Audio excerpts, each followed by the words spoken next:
This is Democracy Now!, democracynow.org, the Quarantine Report. I'm Amy Goodman. History has been made. President-elect Joe Biden, Vice President-elect Kamala Harris. Kamala Harris sets so many precedents here. She becomes the first woman vice president, the first African-American vice president, the first Indian-American vice president, first South Asian vice president, the first Tamil-American vice president, the first Caribbean American vice president, her father from Jamaica. As we continue our conversation with Eddie Glaude and as well as Bree Newsome Bass, we're going to turn right now to a comment that is brewing part of the debate that's happening right now about the direction of the Democratic Party. This is House Majority Whip James Clyburn of South Carolina, who went on several Sunday talk shows to criticize calls to defund the police, arguing the phrase hurts Democratic congressional candidates. Here he is on NBC's Meet the Press, citing the defeat of Jamie Harrison in South Carolina against incumbent Republican Senator Lindsey Graham. Jamie Harrison started to plateau when defund the police showed up with a caption on TV right across his head. That stuff hurt Jamie. And that's why I spoke out against it a long time ago. Right. I've always said that these headlines can kill a political effort. That's Congressmember Clyburn speaking on the Sunday talk shows. Clyburn is credited with really Joe Biden winning the Democratic primaries, having endorsed him right before the South Carolina primary, which then launched him to victory. I wanted to first go to Bree Newsome Bass. You're in the Carolinas, but you're in the other one. You're in North Carolina. Can you talk about this major debate, this debate for the soul of the Democratic Party right now, Bree? Yeah, certainly. Well, I mean, first of all, to this argument that is being made so fiercely right now, attacking the defund the police effort. I mean, I have yet to see anyone provide any concrete data that supports that claim other than people making this conjecture. I mean, I live in the Carolinas. I have seen all of the ads that have been running.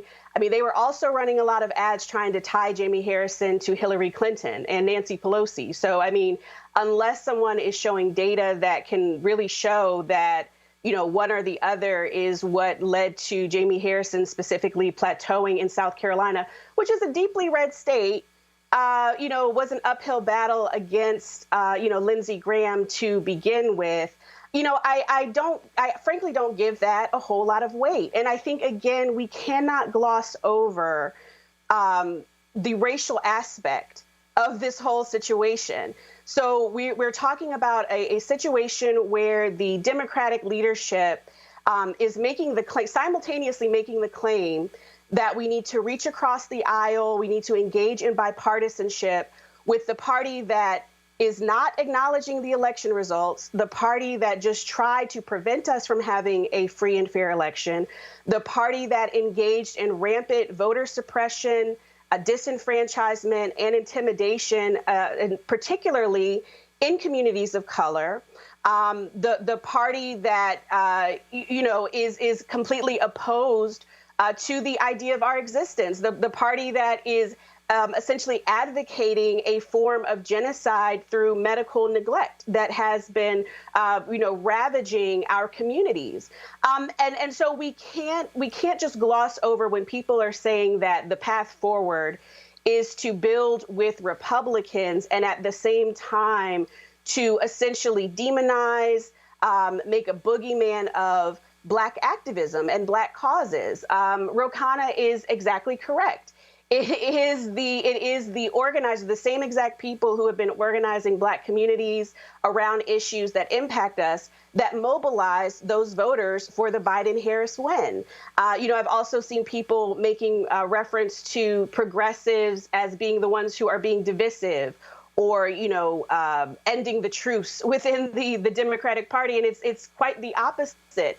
You had a situation where you have a significant segment of people who, either traditionally vote Democrat, a lot of people who are completely disengaged from the electoral process completely, because they feel that regardless of who is in power, their needs are not met. Regardless of, who is in power, the police continue to kill us. Regardless of who is in power, we do not have access to proper health care. We do not have access to housing.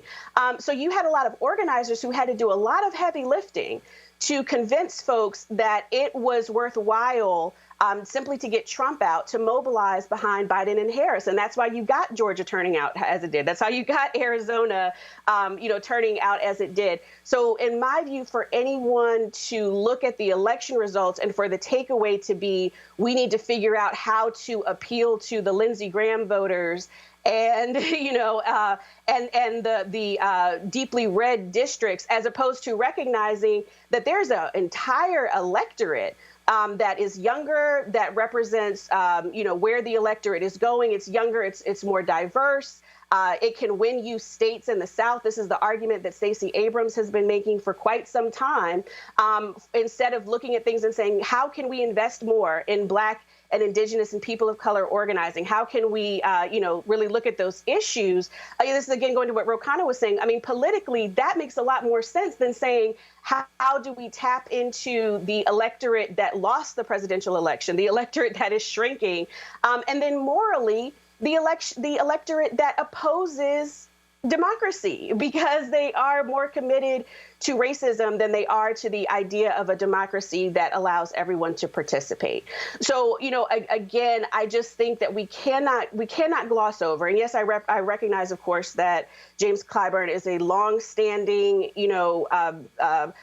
politician from South Carolina. He is Black, and I am sure that he recognizes what the political landscape is like in South Carolina. But if we're looking at the bigger picture, they're going to cost themselves the Senate race in Georgia. If the case that they're making is that we're going to try to lean more towards Republican, then making it clear to people that unless they turn folks out for those Senate seats in Georgia, you're not going to have access to the things that you need, like healthcare and all these other things. So if they embrace a more, centrist or Republican agenda, then the takeaway from folks is going to be, again, that it doesn't matter whether they turn out to vote or not. So I think it's just like the complete opposite. And the fact that the focus in the immediate aftermath of the election, when we are still dealing with the situation of a president who does not acknowledge the election results, we've got him stoking violence among white supremacists who are threatening violence against sitting governors, who have threatened to blow up ballot counting centers, that folks would pick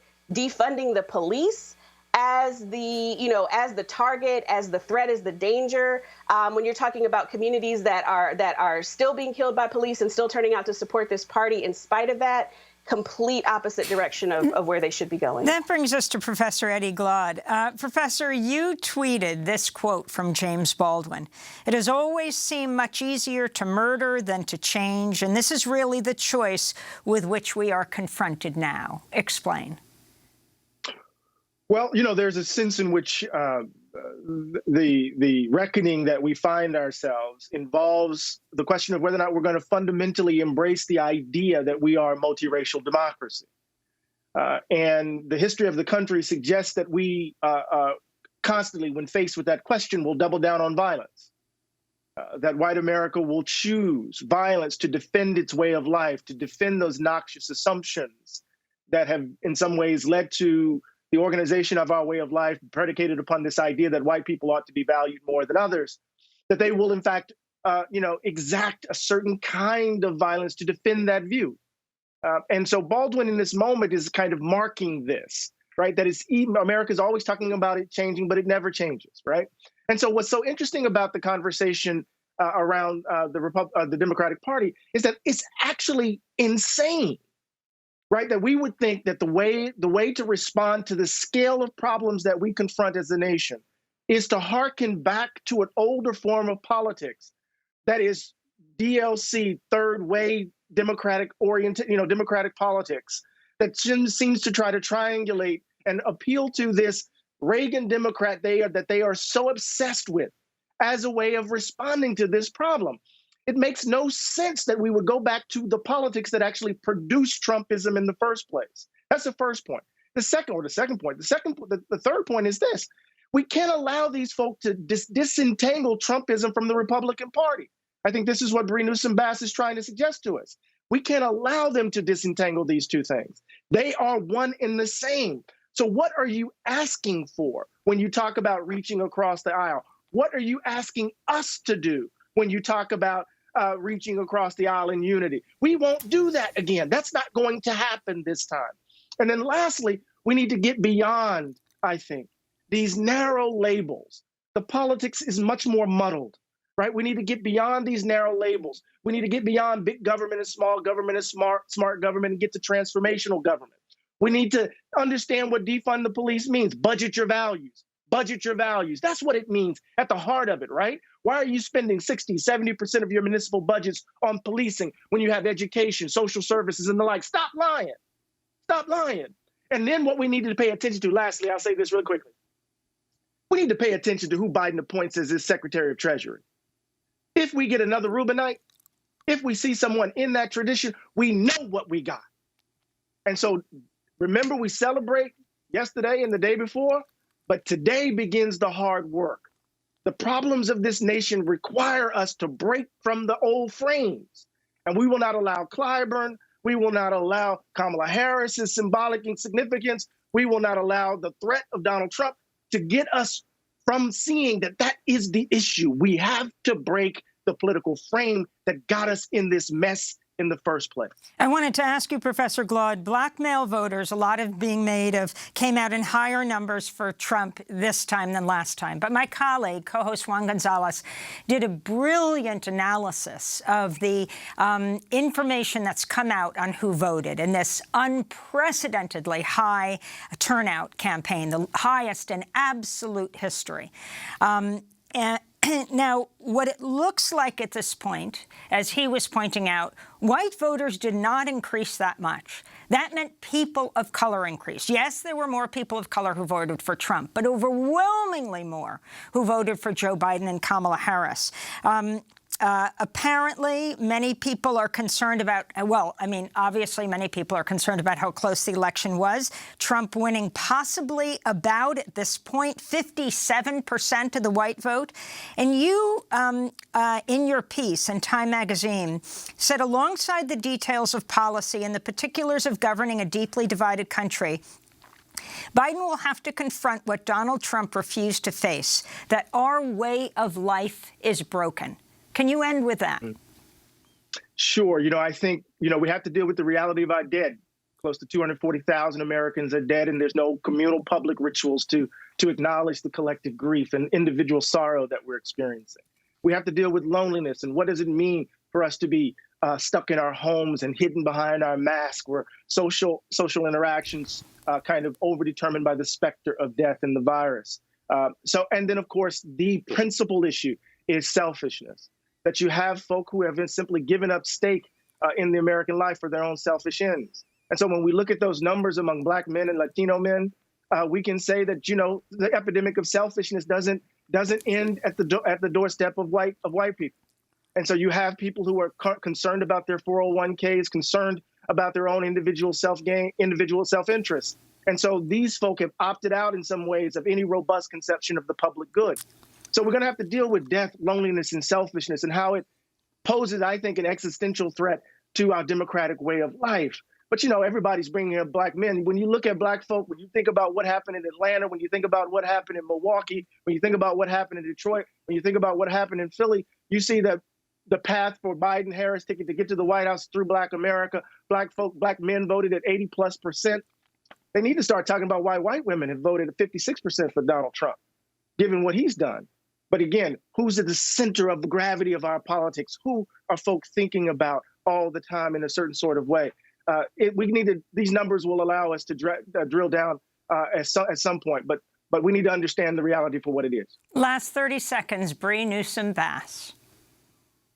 Yes, I think that there is this constant abusive relationship between party politics and black communities where we are scapegoated when it's convenient, and then we are thrown under the bus when it's convenient. And otherwise, it's, show up to the polls to help us stay in power because we can't get elected without you. And that's a dynamic that has to end. And when it's time to try to scapegoat and talk about, why did Trump do better, then they want to talk about black men. When it's time to talk about the issues and why 80% of black men turned out to vote for Biden, no one wants to talk about defunding the police. That's the dynamic that has to end. And I think the last thing I would say is it's important for everyone to recognize that the black movement, the black organizing of our communities, that is independent of the Democratic Party. We are interacting with party politics, but this movement began during the Obama administration. It continued through the Trump administration. And it will continue through the Biden administration. We're not altering our agenda based on what the Democratic leadership decides. We have to leave it there, and I thank you so much for being with us, Bree Newsome Bass, anti-racist activist, and Princeton professor Eddie Glaude.